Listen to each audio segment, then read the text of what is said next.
Hi everyone, in front of me I've got Motorola Edge 16 Neo, and let me share with you how to add the fingerprint to this device.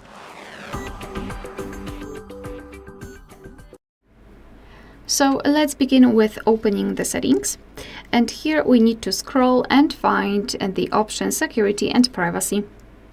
Then let's go to Device Unlock and tap on Fingerprint.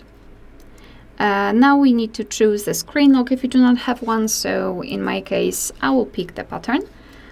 Let me draw it, tap on Next, redraw it and confirm. So here we can decide whether we want to show then all notification content or hide it. It's up to you completely. Tap on Done. So here let's tap on Setup finally. Here we've got the information about the screen protector, so if you've got one then it will affect the fingerprint sensor, so be aware about that. Here we've got the sensor, so let me put my finger on it. And now we need to do it multiple times in order to add the fingerprint fully. So try to catch every part of it for better recognition.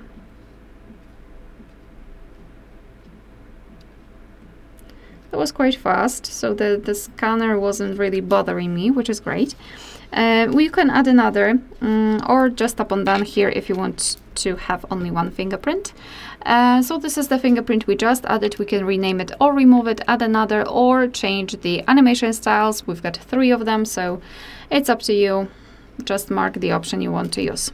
So now all we need to do is to lock the device and check if it is working. So here we should have the sensor, and for some reason it is not here. So let me try to actually unlock the device without the fingerprint visible. And as you can see, it worked. So it means that we just successfully added the fingerprint. Alright, so that will be all. Thank you so much for watching. Please hit the subscribe button and leave the thumbs up.